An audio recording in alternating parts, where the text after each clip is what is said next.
suis ici à la mairie de Bois-Colombes pour l'exposition Henri Millet, inventeur bout du ciel. Et j'ai bien sûr rencontré Pascal Tey, le constructeur de son avion, la Luciole.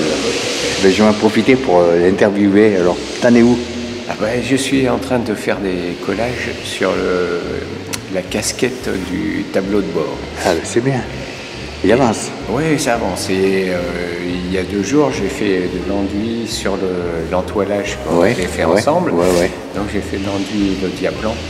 Mais il faut que je remette une autre couche parce que je me suis aperçu que j'ai fait ça à l'ombre. Et au soleil, on voit il y a des manques. D'accord. Bon, mais tu vas y remédier.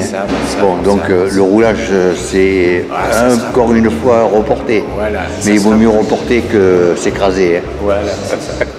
Bon, pour 2024, ça sera sûr que ça roulera. Ça volera. Et il volera. Eh bien, c'est super. Bon, mais donc, c'est toujours sympa de rencontrer des copains constructeurs du RSA. Là, c'est vraiment le saint patron de la construction amateur. Parce qu'avant-guerre, c'est lui qui est originaire du RSA, Réseau du Sport de l'Air. D'ailleurs, il a fait un bouquin qui s'appelle Le Réseau du Sport de l'Air. Ah, d'accord. Mais Pascal, dis-moi, tu viens ici alors qu'en fait, tu connais toute l'histoire. Voilà, ça c'est son bouquin, ça. Voilà. Eh ben, c'est super. Vous pouvez l'acheter comme a fait Pascal. Et là-dedans, il y a les plans de l'avion, il y a le manuel de pilotage, il y a tout. Eh ben, c'est super. Bon, on va attendre un petit peu, disons, quelques instants avant la visite guidée. Oui, à 15h. Enfin, c'est toujours bon d'avoir quelques petits renseignements auparavant.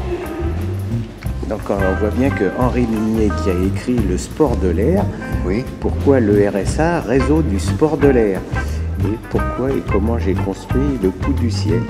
Donc c'est l'initiateur du Réseau du Sport de l'Air, le RSA, qui est maintenant Fédération RSA.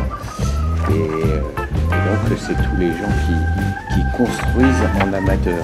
D'accord.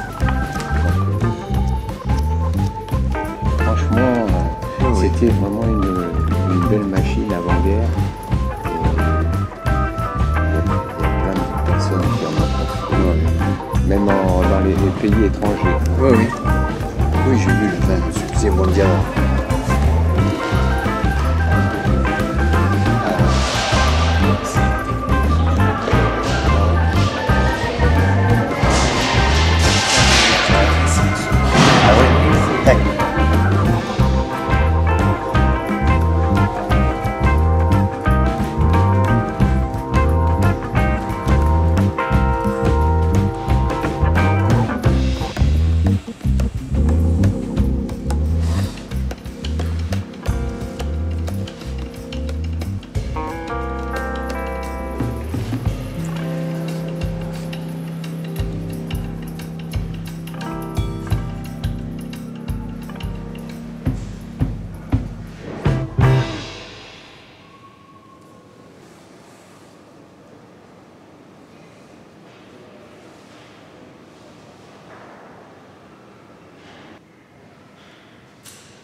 Il était à Bois-Colombes entre 29 et 35.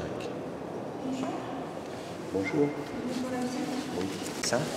Puis il y avait 3 vieux qui étaient là. Ils m'ont dit vous êtes breveté? Non, vos parents pilotes. Non, revenez quand vous aurez le brevet. Puis, en 2005, je suis revenu. J'ai dit maintenant j'ai 300 heures avion, 150 heures planeur, ma calife de remorquage. Je viens pour construire. Donnez-moi la carte. Mais ils ont perdu un jeune qui était motivé. Et depuis, je dis aux jeunes, mais commencez à construire.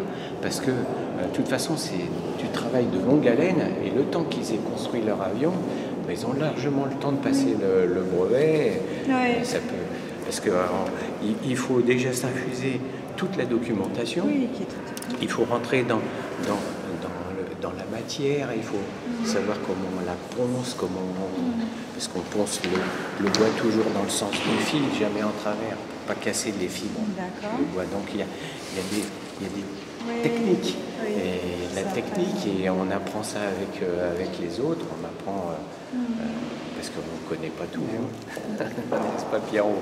Exact. Ouais. C'est une exposition, je vous remercie de l'avoir faite parce que ça me tient à cœur. J'ai regardé, et le 2 je suis pas là, samedi, il faut absolument que je vienne, donc j'ai réservé. Voilà. Tout ce qui a été trouvé. Oui, il avait vraiment une facilité. Hein. Il paraît qu'il cassait une hélice, il la refaisait dans la nuit.